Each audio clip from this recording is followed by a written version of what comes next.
Do you need help protecting your finances as you enter retirement? David Dickens of KC Financial Advisors has got you covered. Welcome to the Cover Your Assets KC podcast. Welcome to another episode of Cover Your Assets KC. I'm Walter Storholt alongside David Dickens, President, Wealth Advisor at KC Financial Advisors, office in Overland Park. Thanks for joining us on the show today. It's going to be a listener question edition of the program as we open up the mailbag and get two really good questions from our listeners and dive into some specific situations on the show today. That's going to be a lot of fun. David, it is good to be with you as we have all of our final Thanksgiving preps underway. You're all set to hit the road, aren't you? I am fully prepared, although not headed out of town quite yet, but going to head down to Dallas, hang out with my favorite three grandsons. And by the way, we'll be taking next week off, so there won't be a podcast drop next week. But I understand you're going to be doing a little snow skiing. Yeah, we're gonna take some lessons in snowboarding first. And then if that goes well, we'll then snowboard over the Thanksgiving holiday.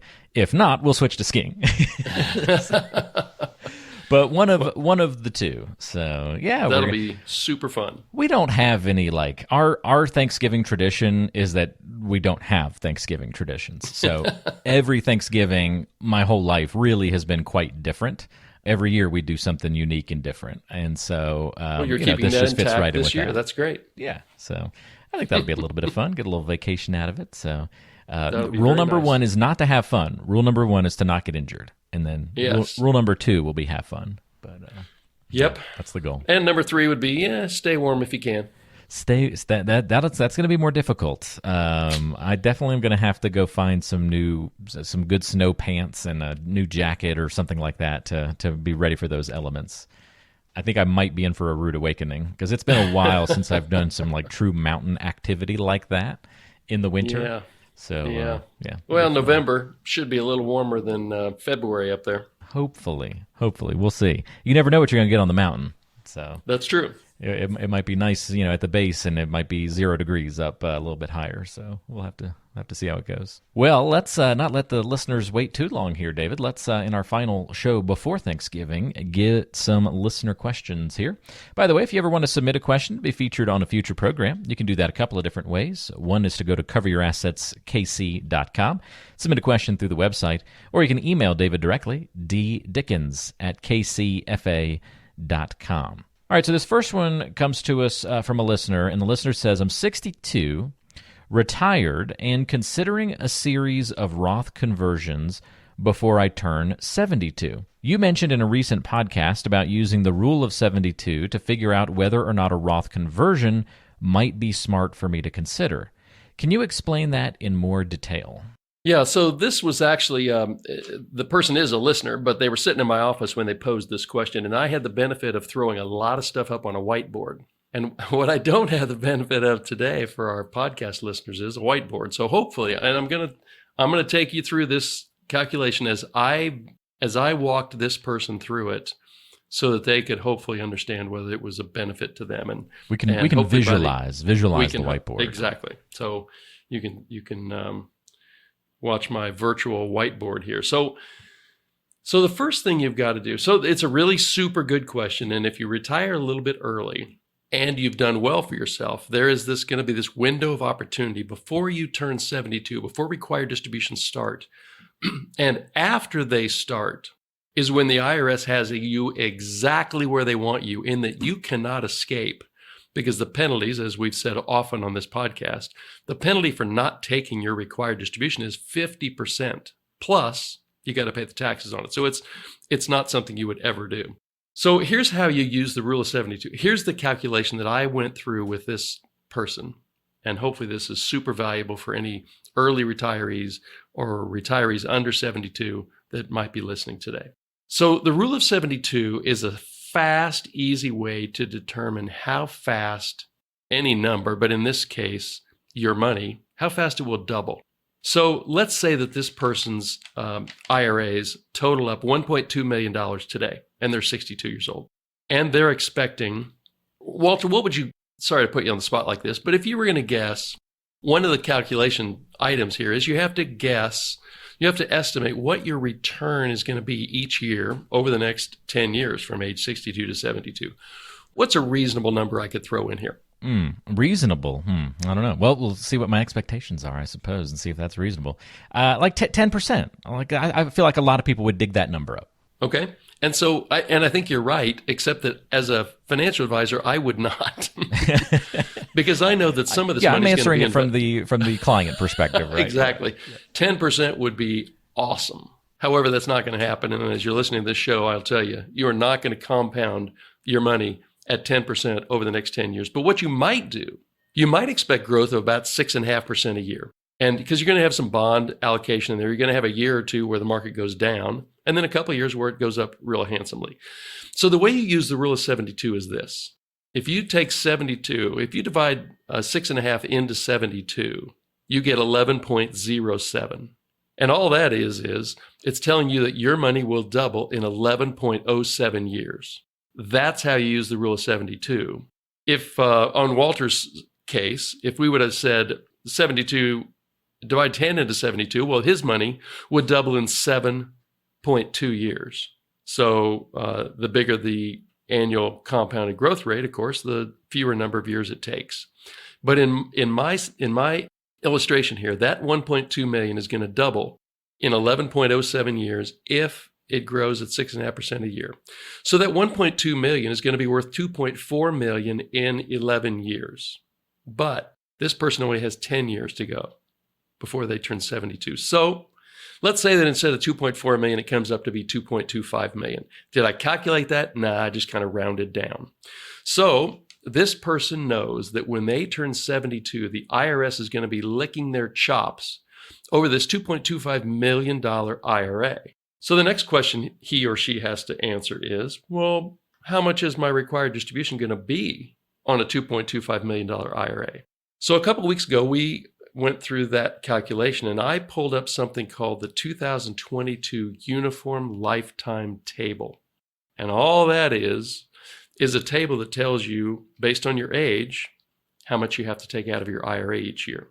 So at age 72, if you look at that Uniform Lifetime Table, 72 corresponds with a life expectancy of 27.4 years. And all you do is divide 27.4 into 100, and you get 3.64%. And that's the amount. That's the percentage of your IRA that you have to take out when you turn 72.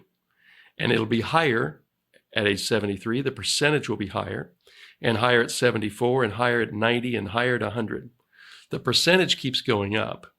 So at age 72, this person is going to have a required distribution of just pennies less than $82,000. So that's really the first piece of the answer for this person. The real question is not how much is my RMD going to be at 72, but should I be doing Roth conversions now to reduce that amount in the future? So here's where I go on the next step for answering that question for that person. At age 72, let's just say that person is receiving Social Security of $4,000 a month, and that person's spouse is receiving Social Security of $2,000 a month.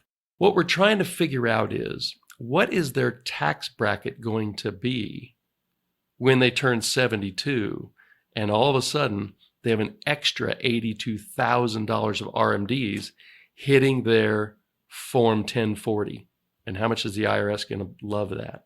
You analyze that Social Security, they got $48,000 of one Social Security and $24,000 of another. And let's just say that one of the two in the couple gets a $2,000 a month pension. That's another $24,000. So their income, adjusted gross income, pre-72, so let's say their 71st year, is going to be about $96,000. It's going to put them in the 12% tax bracket. 1 year later, only because they added a required distribution that they cannot get out of, they're no longer in the 12% tax bracket. They'll be in the 25% tax bracket. The reason I say 25% is the Trump tax cuts expire January of 26. The 22% bracket is going to become the 25% bracket.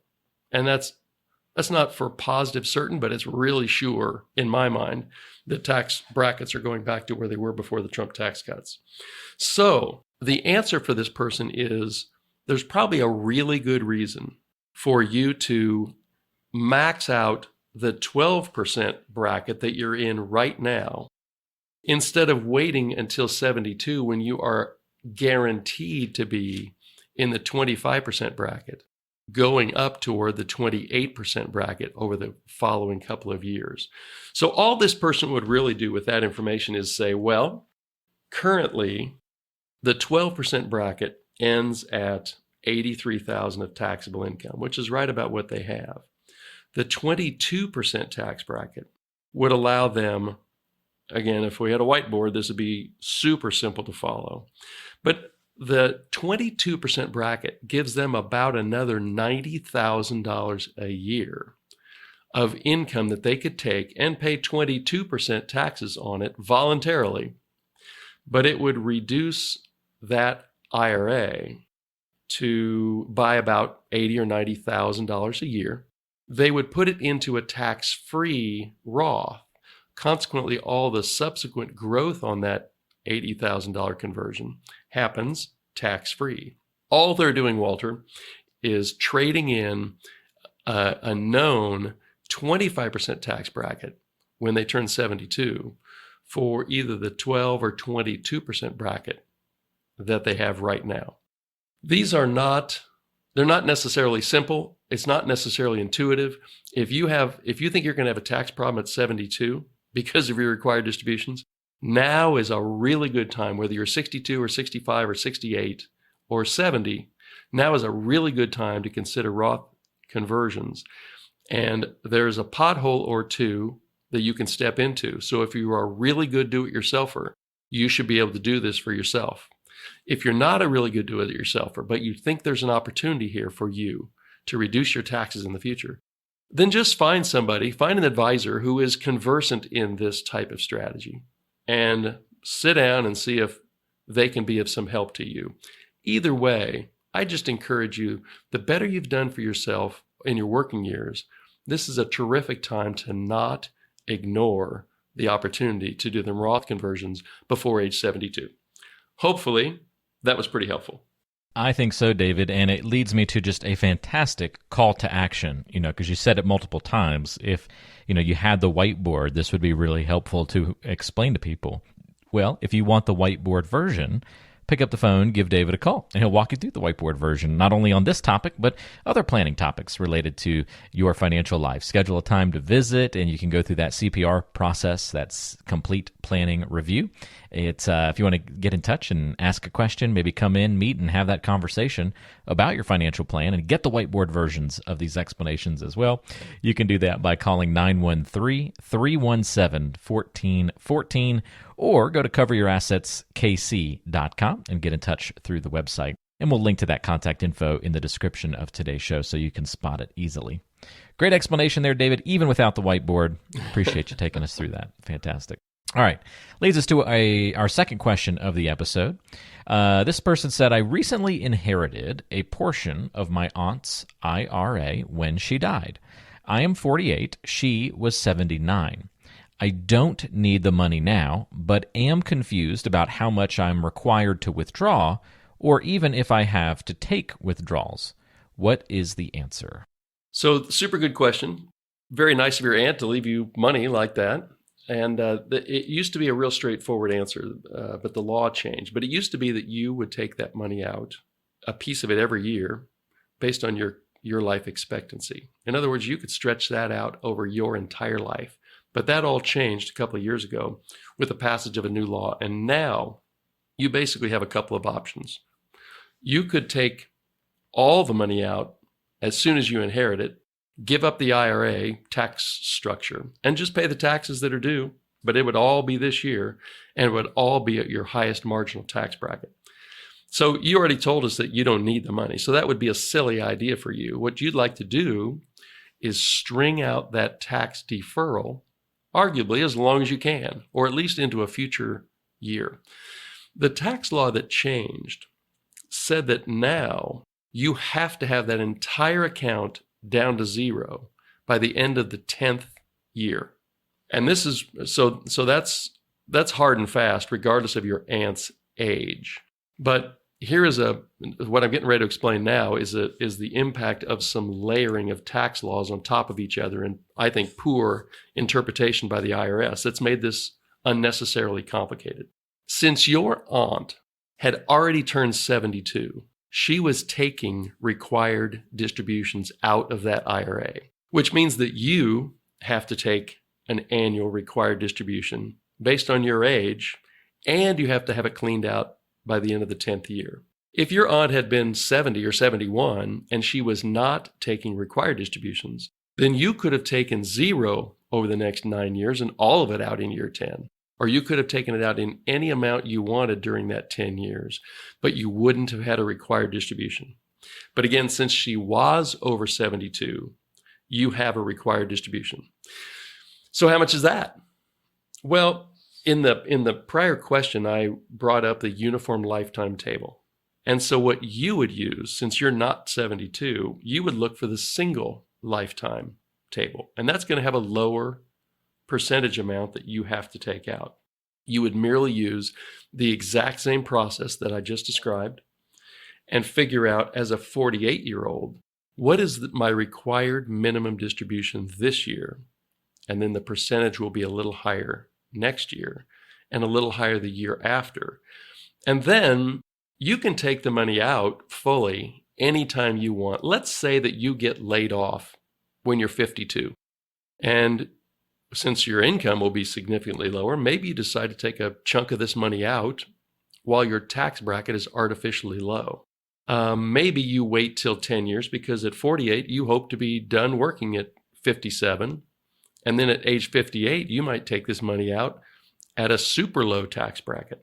So when you take it out is a lot based on the tax bracket you find yourself in any given year. But it will likely vary between age 48 and age 58. But 10 years from now, that account has to be down to zero, and you won't be able to extend that tax deferral anywhere further than 10 years. So congrats on the extra money. You know what? More is usually better. And if you follow a few simple rules, you won't run afoul of the IRS. And hopefully this information was helpful to you as well. Yeah, it's a really good question, and thank you for, once again, submitting these to us or asking these questions, in an appointment. Sometimes we steal from appointments and use those questions in the show. Well, a lot of times my best, most intriguing questions come in appointments. Yeah. And so, it seems logical that we would share those as well. Yeah. And when those people happen to be listeners, boom, listener questions. So there you go. Fantastic. A little magic behind the scenes, folks, but nonetheless, questions I'm sure that we can all relate to in some way, shape, or form. And even if you don't relate to it today, you can probably envision relating to it in the future. Maybe it's something that your family may go through. You can kind of see the tea leaves a little bit and read through those and see, yeah, this is probably going to be something I have to deal with maybe down the line. Or another person I know went through this, and I need to be well prepared for when this happens to me.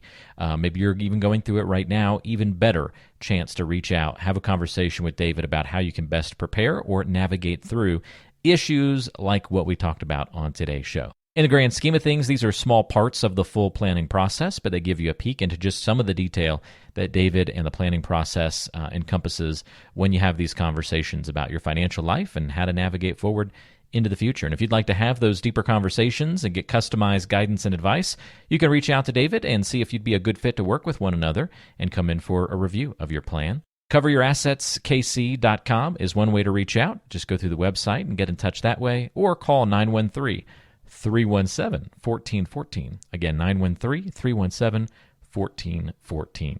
David, thank you for all the help on the episode today. Really enjoyed it, and we'll look forward to chatting with you again soon. Yeah, so we're taking next week off, spending time with our families, and hopefully our listeners are as well. And then I'm cooking up, just to kind of let you know where I think we're going 2 weeks from now. A lot of the appointments in my office have to do with major life events. And so, and a lot of questions come up from those things, like a divorce or an inheritance or things like that. So I'm cooking up an episode that would walk us through, well, what are the key things that your financial planner, your financial advisor thinks about what are the questions that you might be asked when one of those things happens. And if you happen to be going through that right now, then hopefully these questions will be helpful to you as you're navigating that kind of stuff. That's perfect, David. Great teaser. That's what's coming up on the next episode. It'll be 2 weeks from this one, and we look forward to having everybody come back and join us for that one. Until then, we're giving everybody the week off, David, so go out and enjoy your Thanksgiving. Hopefully you get to spend some time with family or doing something that you enjoy, and we appreciate everybody and are thankful to have you as listeners to this show. And David, thank you as always for the guidance and advice that you provide us each year here on the program. We'll look forward to another good show around the corner. Until then, take care, everybody. Thanks for listening, and we'll speak soon right back here on Cover Your Assets KC. Investment advisory services offered through ChangePath LLC, a registered investment advisor. ChangePath LLC and KC Financial Advisors are separate companies.